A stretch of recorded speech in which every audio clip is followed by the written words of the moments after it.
세상을 떠나기 전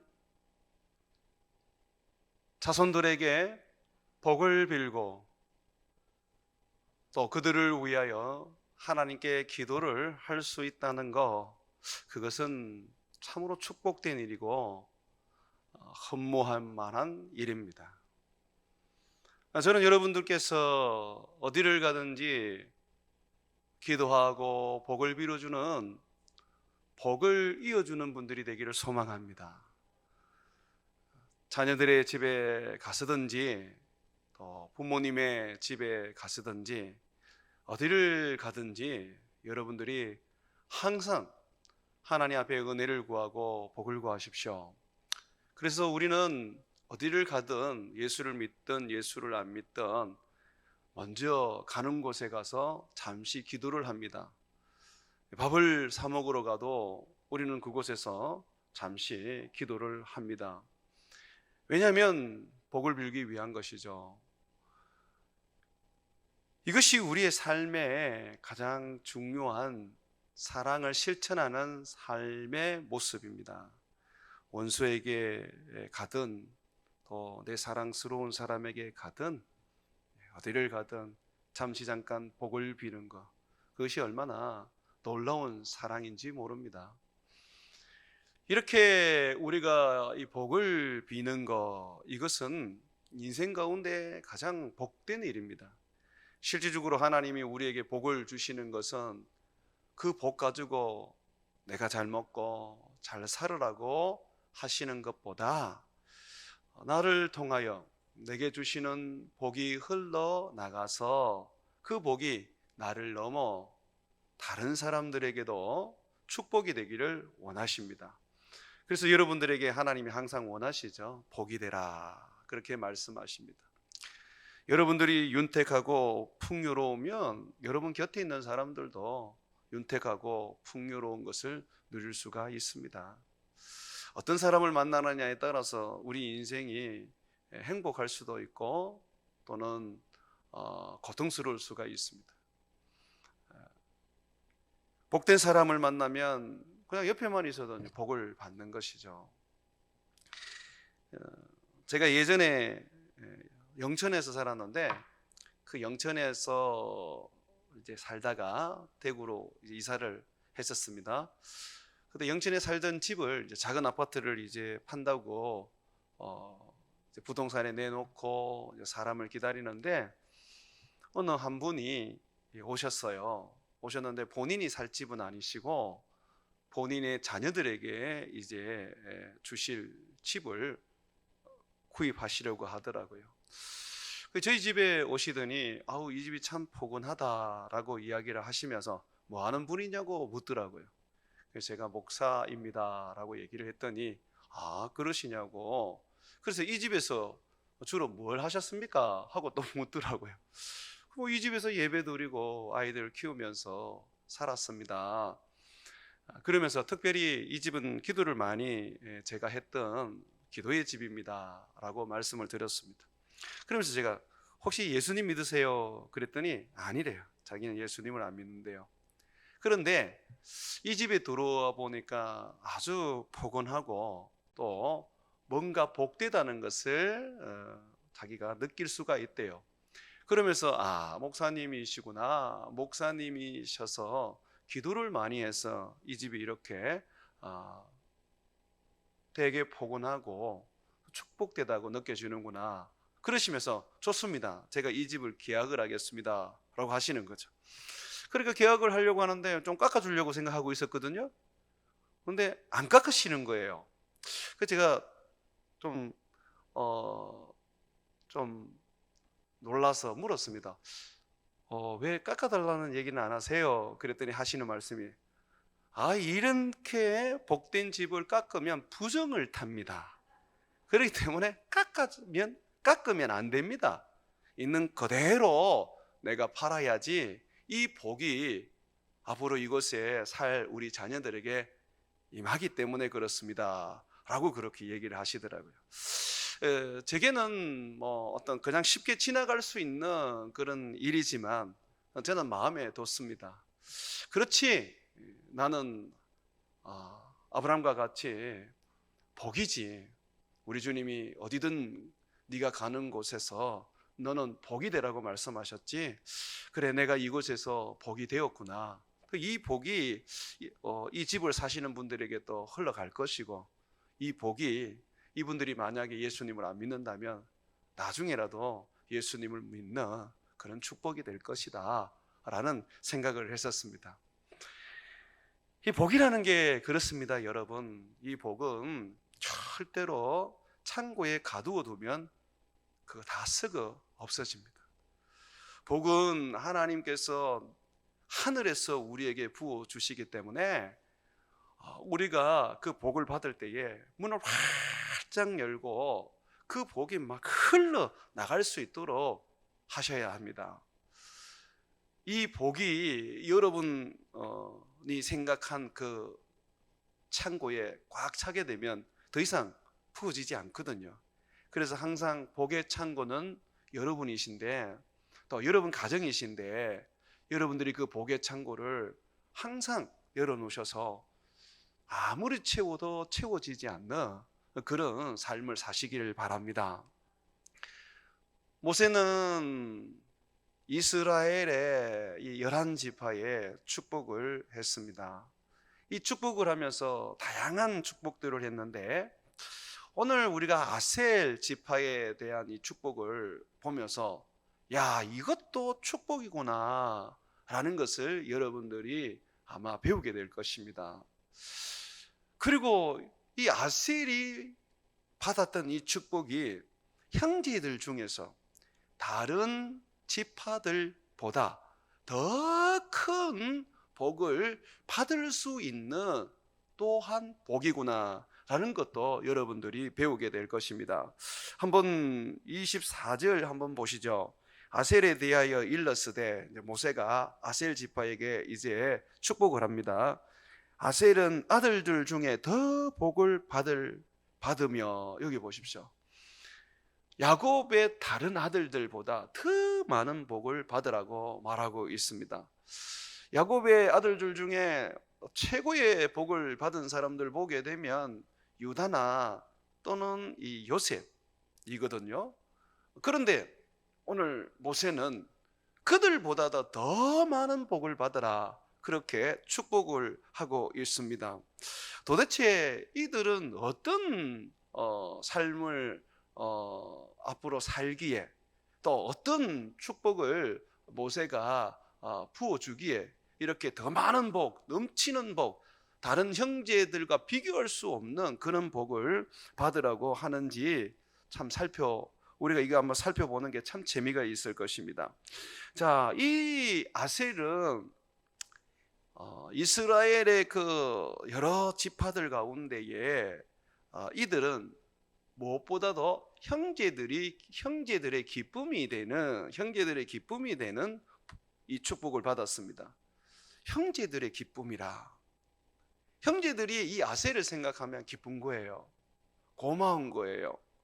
이 아셀을 생각하면 뭐라도 갖다 주고 싶은 그런 마음이 생기는 거예요. 또 보면 그의 발이 기름에 잠길지로다 라고 말했습니다. 이 기름은 야곱이 미래에 대한 예언을 죽기 전에 한 것처럼 창세기 49장에 나옵니다. 이 먹거리에 기름진 것을 말할 수도 있습니다. 그러니까 아셀은 아주 풍족한 그런 농산물을 수확할 수 있는 그런 축복을 받았다고 말할 수 있을 것입니다. 근데 제가 볼 때는 그건 아닌 것 같아요. 여기 보면 그의 발이 기름에 잠길지로다 할 때에 이 기름은 정말 오일을 말하는 거거든요. 이 오일은 주로 어느 때 쓰느냐면 하나님께서 특별히 그의 일을 시키는 종을 부르실 때, 그에게 직무를 주실 때에 기름을 주십니다. 왕이 될 때에 하나님이 왕을 선택해서 이스라엘 백성들을 섬기는 왕으로 이제 세울 때에 이 기름을 붓습니다. 그거는 머리에 붓습니다. 또 제사장으로서 이스라엘 백성들을 하나님께로 인도해서 아름다운 예배를 드리게 만들 때 그때도 이 기름을 붓습니다.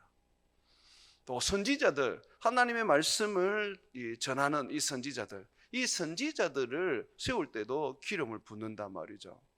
근데 그 전부 다 이 머리에 기름을 부어요. 근데 여기 보면 발에 기름을 붓는다 그럽니다. 똑똑하죠? 왜 이 발에 기름을 붓는 것일까요? 이 발에 기름을 붓는 것은 다름 아니라 하나님께서 이 아셀 지파를 발로 이스라엘을 섬길 수 있도록 축복을 하신 것입니다. 기름은 성령으로 우리가 해석을 해도 큰 문제가 없습니다. 왕에게 기름을 붓든 선지자에게 기름을 붓든 전부 다 성령이 임하는 거거든요.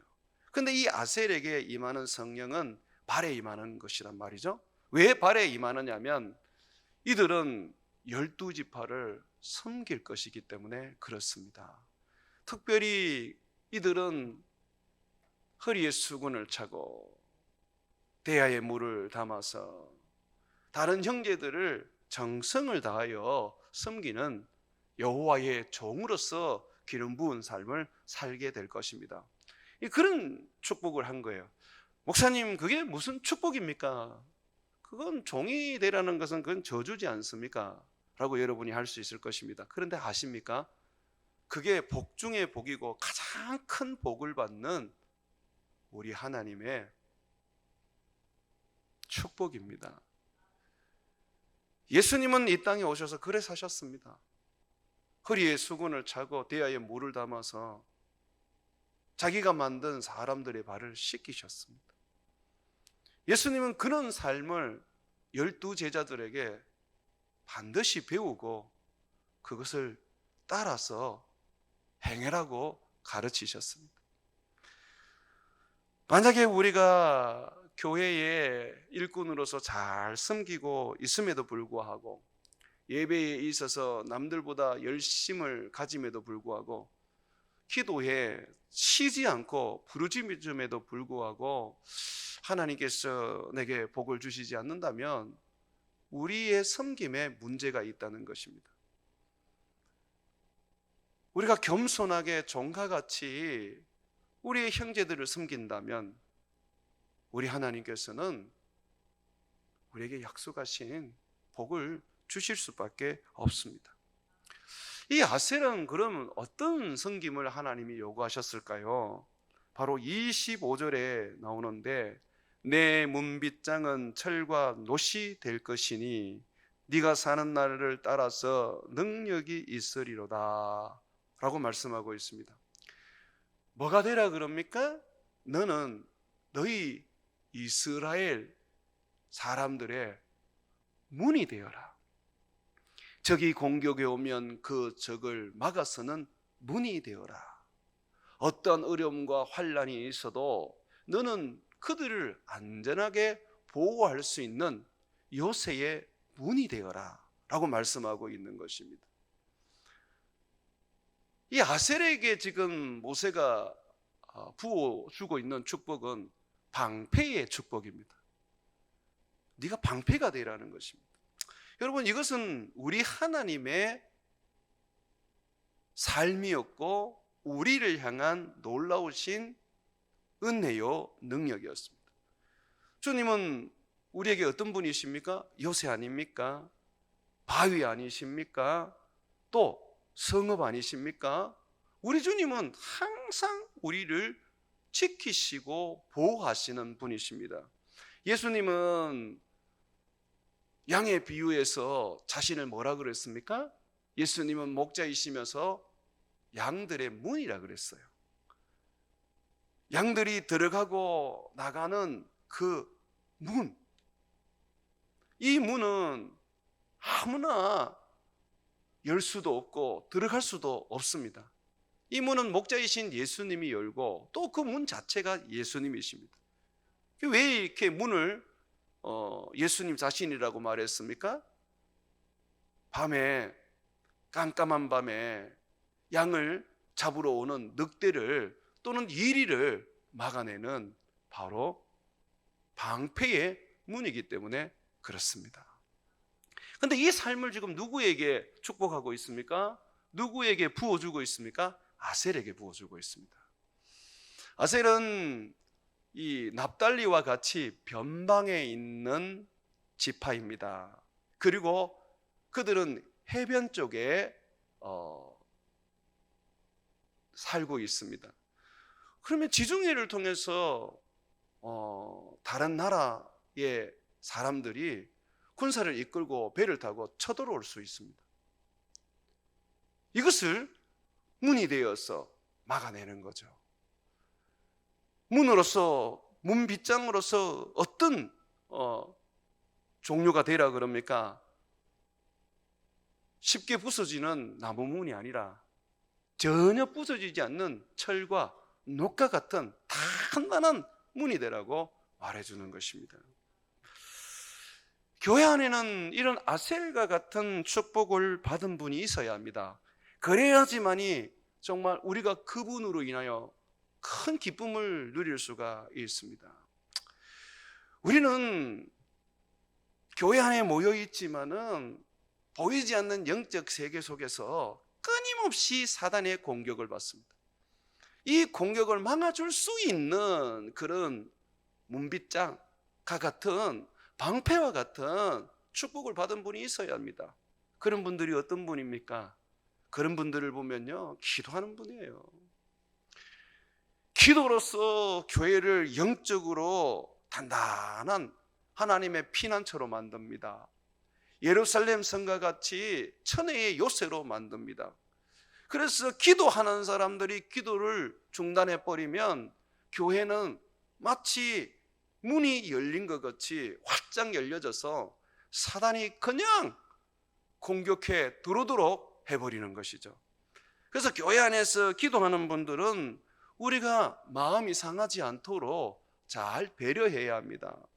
기도도 마음이 편해야 할 수 있고 즐거워야 할 수가 있는 거예요. 그런데 이 기도하시는 분들에게 마음을 상하게 하고 함부로 대하게 되면 기도를 할 수가 없게 되는 것이죠. 문을 그냥 열어놓게 만들어 버린다는 것입니다. 기도하는 분들은 항상 하나님의 그 은혜와 능력 속에 살아가는 분들이기 때문에 그들은 자다가도 일어나서 기도하게 되고 또 일을 다 하고 남들 쉬는 시간에도 그들은 교회에 나와서 기도합니다. 그래서 이 교회 안에서 특별히 이 기도하시는 분들, 이런 분들은 상당수가 바로 이 아셀의 축복을 가지고 있다는 것입니다. 그래서 우리가 기도하는 분들을 보게 되면 마음이 기쁘고 행복한 것이에요. 또 이 아셀과 같이 방패가 되는 역할을 하는 분들을 보게 되면 이분들은 누구보다도 마음이 온유하고 사람들의 그 이야기를 들었을 때 또 그런 어떤 여러 가지 어떤 문제들을 이제 접하게 되었을 때 그것을 새어나가지 않도록 지켜주시는 그런 분들이 있습니다. 교회는요, 말이 많으면 결국 문을 활짝 열어주게 되어서 사단의 노락거리가 됩니다. 교회는요, 아셀 지파와 같이 이 방패의 복을 받아야 되는데 말이 좀 없어야 됩니다. 말이. 교회가요, 귀는 크다하고, 그죠? 귀는 크다하고 입은 거의 작아야 합니다. 그런데 보면 그렇지 않아요. 귀도 클 뿐만 아니라 입이 너무 크거든요. 벌리기만 하면, 입만 열기면 그냥 온 대로 다 소문이 나버려요. 이스라엘 백성들은 12지파로 구성되어 있습니다. 가장 변방에, 그것도 바다에 거하는 이 아셀 지파, 그들이 문빗장이 되어서 어떤 적이 공격해와도 다 문을 걸어 잠그고 이스라엘 백성들을 지키는 요새가 되어 주면 그 안은 평안하고 그 안은 아무런 염려가 없게 되는 것입니다. 사랑하는 여러분, 그와 같이 우리 교회가 평안하고 우리 교회 안에 있는 성도들이 주님 안에서 아름답게 자라가게 하기 위해서는 부탁을 드립니다. 아셀과 같이 방패가 되어 주십시오. 교회 안에 자꾸 정죄하고 판단하고 남에 대해서 흉을 보게 되면 결국 우리끼리 그냥 망하는 것입니다. 예수 믿는 사람들 여러분 죄 짓습니다. 예수 믿는 사람 넓은 마음 가진 사람들보다 좁은 마음 가진 사람 많습니다. 예수 믿는 사람들도 이기적인 사람 많습니다. 자, 그렇지만 어때요? 이들은 교회 안에서 변화될 것이고 회개할 것이고 새롭게 될 것입니다. 여러분 믿으십니까? 저도 청소년 시절을 한번 생각해 보면 참 허물이 많았던 것 같아요. 죄도 많이 지었던 것 같고.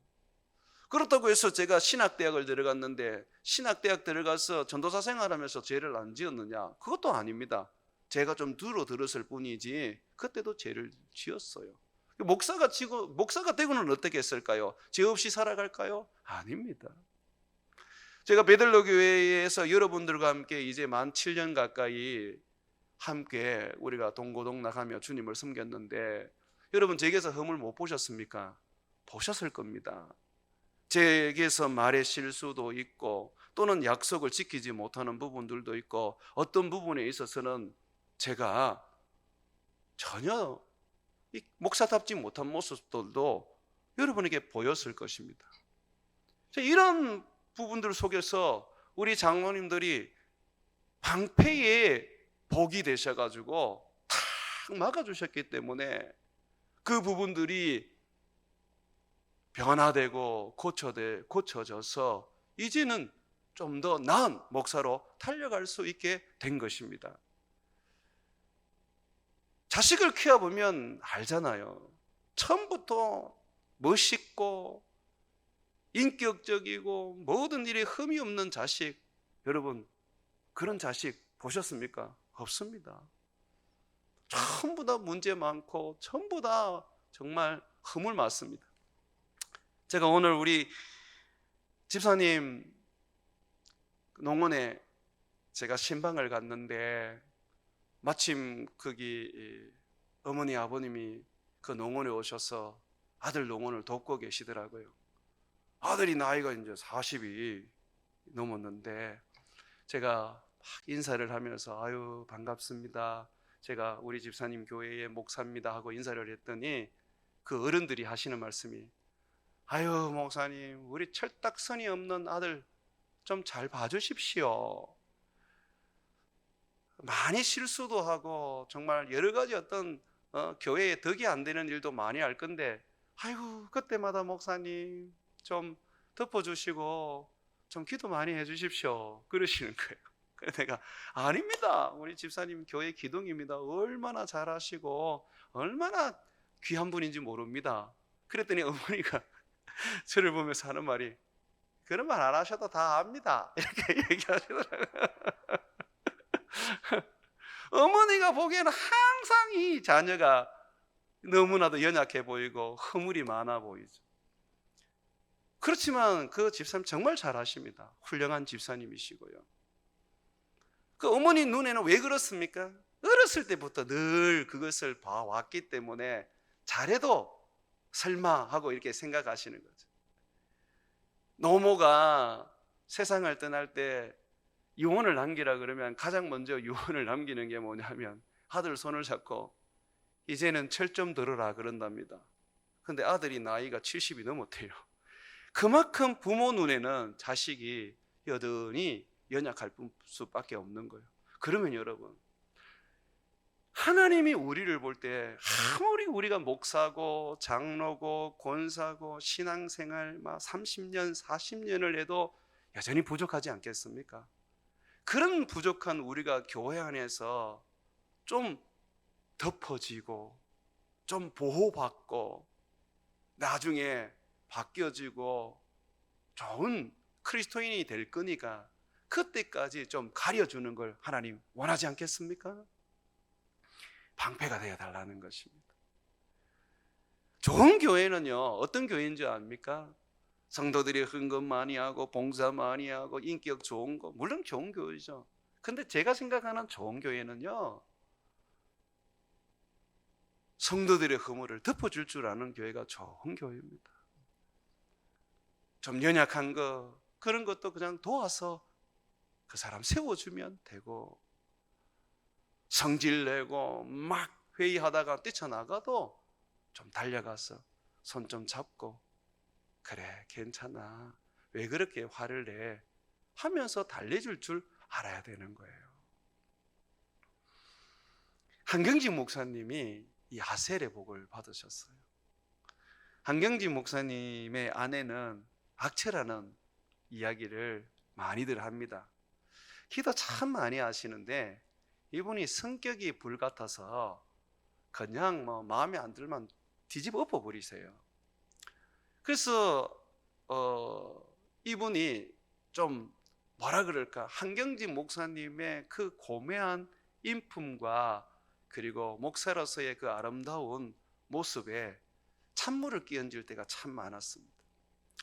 제가 예전에 모시고 있었던 그 목사님이 부흥사 회장이셨는데, 그분이 이제 어떤 부흥회를 전국적으로 주도를 하면서 한경진 목사님의 그 이름이 좀 필요했답니다.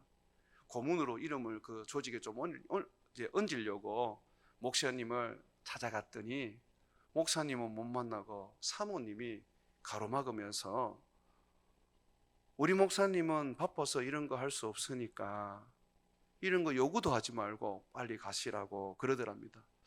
아, 그래도 목사님 한번 만나게 해주십시오. 우리가 먼 저기 지방에서 올라왔는데 좀 한번 만나게 해주십시오. 그랬더니 사모님이 막 화를 내고 욕을 하더랍니다. 그래서 목사님들이 너무 민망해서 거기서 나왔대요. 나와서 막 이제 목사님들도 입에서 막 불만이 막 나오고 어디 저런 사모가 있나 하고 이제 두들두들 거리는데 저기 어디선가 한 분이 손짓을 하더랍니다. 그래 가보니까 한경진 목사님이더래요. 그래서 한경진 목사님이 미안합니다. 우리 아내가 나빠서 그런 게 아니고 제가 목회에 전념하게 하려고 설교만 제가 마음을 다하게 하려고 그러는 겁니다. 제 아내는 제가 주일날 오후 예배 딱 마치면 나를 장로님들한테 얘기해서 차에 실어서 기도원으로 보냅니다. 그 영락교회가 영락기도원이 있었거든요. 그리고 수요일 설교 전에 장로님들 시켜서 나를 데리러 옵니다. 수요일날 설교가 끝나면 또 나를 기도원에 보냅니다. 오직 제 아내는 제가 하나님과 함께 있으며 설교에 전념하기를 원하는 사람입니다. 그래서 그렇다. 그러면서 이 사모님에 대한 이야기를 하면서 내가 어디에 사인을 해주면 되겠습니까? 내가 뭘 도와주면 되겠습니까? 라고 하더라는 거죠. 제가 그 이야기를 이렇게 들었는데 그때 그 이야기를 하던 그 목사님, 부흥사협회 회장으로 계시던 목사님이 하는 말이 그러더라고요.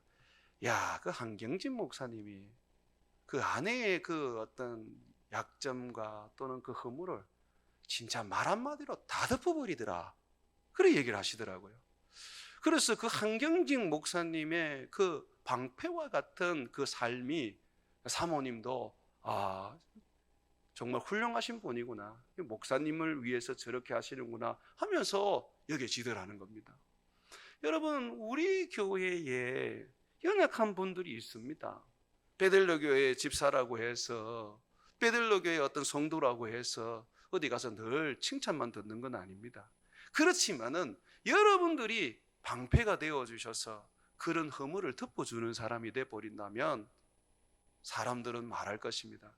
베들로 교회는 참 좋은 교회라고, 배울 게 많고 예수님의 모습을 더 얻을 게 있는 교회라고 그렇게 말할 것입니다. 사랑하는 여러분, 다시 한번 25절을 보십시오. 내 문빗장은 철과 노시 될 것이니 네가 사는 날을 따라서 능력이 있으리로다. 여기 보면 네가 사는 날을 따라서, 여기서 네가 사는 날을 따라서는 그게 뭐냐면 네가 죽지 않는 한 항상 너에게 능력이 부어줄 것이다. 어떤 능력이요? 문이 되어서 어느 누구도 쳐들어오지 못하도록 막아 설 수 있는 그런 능력, 그런 섬김의 능력을 부어줄 것이라고 말하고 있는 것입니다. 종종 저는 우리 성도들의 어떤 삶들을 이렇게 보면 하나님의 그 은혜를 한순간에 쏟아버리는 그 이유를 제가 봅니다. 그런데 이유 중에 하나가 보면 교회 안에서 그분에 대해서 이런저런 말을 하는 거예요. 그게 사실이라도 그 말이 그분에게는 상처가 되는 거예요. 그래서 제가 여러분들에게 늘 부탁드리는 게 그거 아닙니까? 호구조사하지 말라고. 그분이 어떻게 살았는지, 그분이 어떤 지금의 어려움이 있는지 그분이 말하지 않는 이상은 말하지 말아요. 꼭 그 사람의 어떤 그 삶을 물어보고 지금의 어떤 인생을 물어봐야지 말이 되는 건 아니잖아요. 얼마든지 우리는 그리스도 예수 안에서 성경을 가지고도 이야기할 수 있고 오늘 들은 설교를 가지고도 이야기를 할 수 있지 않습니까? 근데 그런 거는 안 하고 어떤 그분들이 말하기 싫은 이야기들을 물어서 알게 되면 그 순간부터 그냥 다른 사람들에게 그냥 이게 소문이 돼버린단 말이죠. 결국 그것이 그 사람을 죽이는 일이 됩니다. 그러면요, 우리 하나님이 벌 주십니다. 내가 뭘 잘못한 거 있나? 내가 칼로 사람을 찔렀나? 내가 물건을 빼앗은 강도냐? 라고 할 수 있습니다. 예수님이 뭐라 그래요? 형제에게 라가, 이게 욕이거든요. 히브리 말로 라가라 하는 자는 취업불에 던져질 거라고 말했어요. 말을 함부로 하면 안 돼요. 정말 조심해요. 저도 이 실수를 많이 하는데 이걸 하지 않으려고 저도 몸부림칩니다. 우리가 이 부분에서 오늘 아셀의 복을 받아서 좀 방패가 되었으면 좋겠어요. 방패가. 바울은요, 방패의 축복을 가진 사람이었습니다. 바울은 선교를 다닐 때 여러 제자들을 데리고 함께 선교를 했는데 그 선교를 다니면서 어려움도 있고 배고픔도 있고 그리고 핍박도 있었습니다. 그러다 보니까 사람들이 많이 떠나가 버렸어요. 바울은 그런 사람들에 대해서 결코 그 허물을 덜 추어내지 말라고 디모데에게 가르쳤습니다. 그 사람들이 함께 복음을 전하다가 믿음의 파선을 해서 떠나가지 마. 그 허물에 대해서, 그 죄에 대해서 너희는 시비 걸지 마라. 하나님께서 그들에게 알아서 새로움도 주시고 때로는 옳지 않으면 주님께서 벌도 주실 거다. 거기에 대해서 일절 말하지 마라. 이게 디모데에게 가르쳤던 부분입니다. 그리고 바울은 고린도 교회의 이야기를 가르치기를 성도 간에 고소는 하지 마라. 그 사람의 문제를 세상 법정에 세우지 마라. 그러면서 뭐라 그러냐면 차라리 내가 불의를 당하는 게 낫다. 이 말이 무슨 말입니까? 그 사람 보호해 주라는 거예요. 여러분들이 사람을 보호하고 사람을 지켜주고 여러분들이 사람을 그 허물을 덮어주게 되면 우리 주님께서 그대로 복을 주십니다. 근데 얼마만큼 복을 주느냐면 오늘 말씀처럼 아들 중에서도 더 복을 받게 해 주십니다. 최고의 복입니다.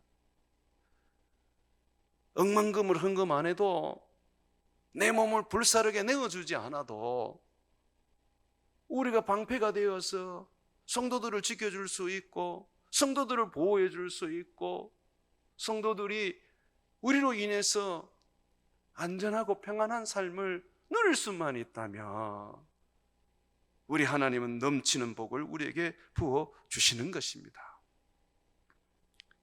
사랑하는 우리 성도 여러분,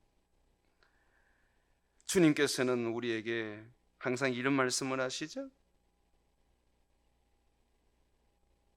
허물을 덜 추워내지 말고 허물을 가려주는 사람이 되어라. 그러면 아버지도 너희 허물을 드러내지 않고 가려줄 것이다.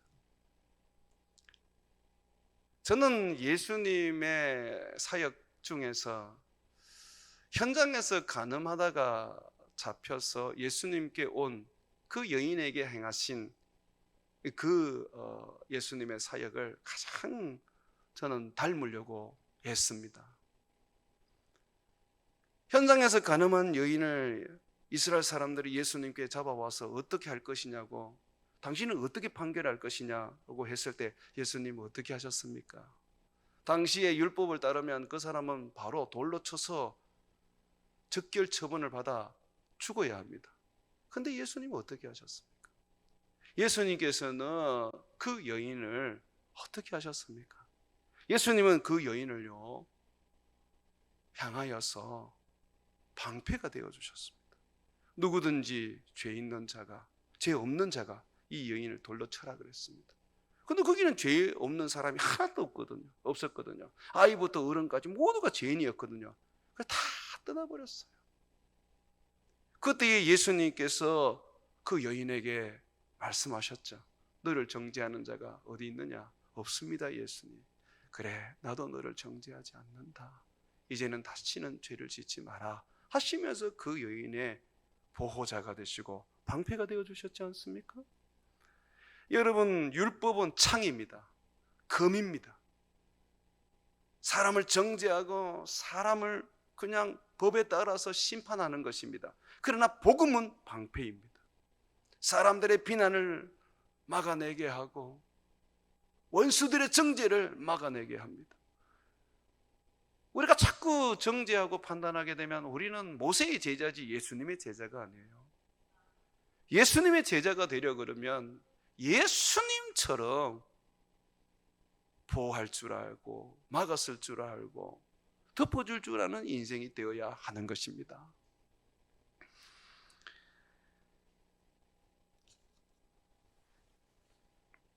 베드로가 예수님을 3번이나 부인하고 저주까지 하고 나중에 예수님을 떠나 물고기 잡으러 갔습니다. 얼마나 그 마음이 고통스러웠고 예수님을 부인했던 자기 자신이 얼마나 미웠겠습니까? 가룟 유다처럼 자살도 생각해 보지 않았겠습니까? 그런 베드로에게 예수님이 가셔서 뭐 하셨습니까? 베드로를 꾸짖으셨습니까? 한마디도 그런 얘기 안 하셨습니다. 물고기 잡으러 간 베드로 밤새도록 그물을 던졌지만 고기 한 마리 못 잡았는데 예수님께서 묻습니다. 너희에게 고기가 있느냐? 없습니다. 배 오른쪽에 그물을 던져봐. 그랬더니 그물의 한계를 넘어서는 엄청난 고기를 잡게 되었습니다. 예수님은 그런 분이세요. 자기를 떠나도 예수님은 원망하지 않습니다. 들여 가셔서 그들을 위하여 고기도 잡게 해주시고, 육지로 베드로가 나왔을 때는 이미 생선을 구워놓고 떡도 구워놓고 와서 초반을 먹으라 하시면서 그들을 먹이셨습니다. 이것이 우리의 방패와 같은 복의 삶입니다.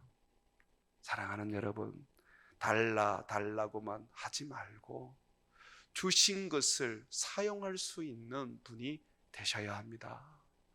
우리 주님이 우리에게 주신 게 얼마나 많습니까? 여러분들 하나님 앞에 구할 때 그런 기도 하셨죠? 하나님, 요만큼만 했으면 제가 이만큼 드리겠습니다. 하나님께서 요만큼만 해주시면 제가 이렇게 다른 사람을 섬기겠습니다. 그런데 진짜 요만큼 해줬는데 그 약속 지키셨습니까? 아마 못 지키신 분이 태산 많을 것입니다. 왜냐하면 그거 가지고는 남을 주기가 어렵거든요. 그럼 더 달라고 말합니다. 그런데 아세요? 작은 것도 하나님 앞에서 약속을 지키지 못하면 큰 것도 약속을 못 지키는 겁니다. 사랑하는 여러분, 아셀의 복은 형제들의 방패가 되어서 형제들을 해하러 오고 형제들을 죽이러 오는 적을 막아내는 방패의 복이 되었습니다. 그거와 같이 여러분들이 가지고 있는 작은 것이지만 그걸 가지고 얼마든지 이 교회에서 여러분들은 방패가 되실 수가 있고 우리 성도들을 지킬 수가 있습니다. 우리 교회 오시는 분들 어떤 모습으로 오든 현장에서 가늠하다가 잡혀오든 말하지 마십시오. 일절 말하지 마십시오. 그냥 여러분들은 그냥 방패가 되어 주셔서 누구든지 우리 교회에 오면 숨을 수 있고 부끄러움을 가릴 수가 있고 그리고 여기에서는 그래도 사랑을 받을 수 있는 그런 삶을 살도록 해 주십시오. 그게 여러분 복 중에 복을 받을 수 있는 최고의 축복입니다. 사랑하는 여러분, 우리가 주님 앞에 겸손하면 우리가 주님 앞에서 사랑하라는 주님의 말씀을 지키고자 했으면 우리는 방패가 될 수가 있습니다. 내가 남보다 의로운 것처럼 해서는 안 됩니다. 우리 자신 열어보면 다를 게 한 개도 없는 죄인들입니다. 죄인인 우리가 이제는 은혜를 입었기 때문에 방패가 될 수가 있는 것입니다. 나도 죄를 지었던 사람이기 때문에 죄인을 품을 수 있는 것입니다. 우리 교회는 여러분들이 방패의 복을 받아서 어떤 사람이든 그들의 허물을 가려주는 삶을 사시기를 주의 이름으로 축원을 드립니다.